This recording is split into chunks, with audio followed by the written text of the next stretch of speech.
इंसानी रिवाजों की बड़ी सी दुनिया में कुछ ही रिवाज ऐसे होंगे जो चाइनीज कस्टम मिंगहुन या घोस्ट मैरिज जैसे अजीब और इमोशनली कॉम्प्लेक्स हो।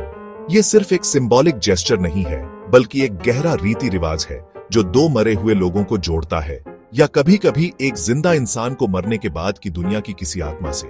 सोचो एक शादी की सेरेमनी जहां दूल्हा या दुल्हन या दोनों फिजिकली मौजूद नहीं है, उनकी जगह पुतले, तस्वीरें या यहां तक की हड्डियां रखी गई हैं।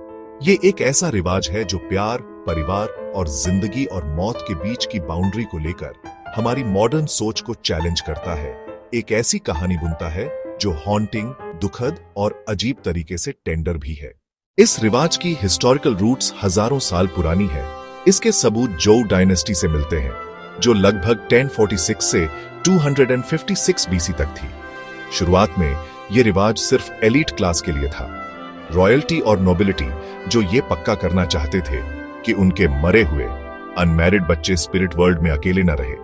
उनका मानना था कि एक अनमैरिड आत्मा बेचैन रहेगी और परिवार पर बदकिस्मती ला सकती है। सदियों से यह विश्वास आलीशान महलों से आम लोगों के घरों में फैल गया। हान, तांग और मिंग जैसी डायनेस्टीज में यह रिवाज डेवलप हुआ और फैला। आम परिवारों के लिए दुख से निपटने, सोशल ऑब्लिगेशंस को पूरा करने और पैतृक वंश को बनाए रखने का एक तरीका बन गया, मौत के बाद भी। घोस्ट मैरिज की सेरेमनी एक लिविंग वेडिंग का एक सररियल आईना है, जिसे बहुत सम्मान के साथ प्लान और एग्जीक्यूट किया जाता है।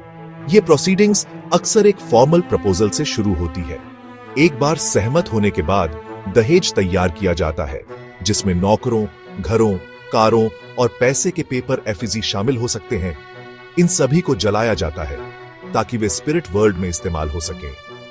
चाइनीज सरकार द्वारा ऑफिशियली बैन होने के बावजूद घोस्ट मैरिज का रिवाज 21वीं सदी में भी जारी है, खासकर ग्रामीण और शानक्सी, शांगसी और हेनान जैसे ज्यादा ट्रेडिशनल प्रोविंसेस में। इस अंडरग्राउंड प्रैक्टिस ने दुर्भाग्य से एक डार्क और क्रिमिनल एलिमेंट को जन्म दिया है। मृत दुल्हनों की मांग, खासकर उन रीजन्स में जहां जेंडर रेशियो स्क्यूड है, ने भयानक क्राइम को जन्म दिया है। अगर आपको पुरानी परंपराओं के बारे में ये अनोखी कहानी दिलचस्प लगती है और आप इंसानी संस्कृति के और भी छिपे हुए कोनों को जानना चाहते हैं, तो कृपया इस आर्टिकल को लाइक करने, अपने विचार कमेंट में छोड़ने और अधिक कंटेंट के लिए सब्सक्राइब करने के लिए कुछ समय दें। घोस्ट मैरिज को सपोर्ट करने वाला विश्वास सिस्टम इस बात की एक शक्तिशाली याद दिलाता है कि अलग अलग कल्चर आफ्टर लाइफ को कैसे देखते हैं। इसे एक अंतिम अंत नहीं, बल्कि एक समानांतर अस्तित्व के रूप में देखा जाता है। घोस्ट मैरिज का रिवाज एक मोरल माइनफील्ड है जो इसके सपोर्टर्स और आलोचकों के बीच जबरदस्त बहस छेड़ता है। सपोर्टर्स का तर्क है कि यह रिवाज दुख को प्रोसेस करने का एक संवेदनशील और सार्थक तरीका है। बहस के दूसरी तरफ आलोचक गंभीर नैतिक चिंताएं उठाते हैं, खासकर जेंडर इनइक्वलिटी के बारे में। यह परंपरा अत्यधिक पितृसत्तात्मक है और मृत महिलाओं पर एक असंगत बोझ डालता है।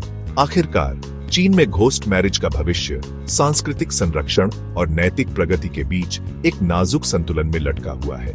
जैसे जैसे चीन का आधुनिकीकरण जारी है, युवा अधिक विश्व स्तर पर जुड़े हुए पीढ़ी ऐसे प्राचीन रिवाजों पर इंक्रीजिंगली सवाल उठा रही है। आगे का रास्ता शायद पूरी तरह से प्रतिबंध में नहीं है, बल्कि एक ग्रेजुअल सांस्कृतिक बदलाव में है, जहां मृतकों के शोक मनाने और याद रखने के नए तरीके विकसित होते हैं, जो असमानता या हिंसा को बढ़ावा दिए बिना मृतकों का सम्मान करते हैं।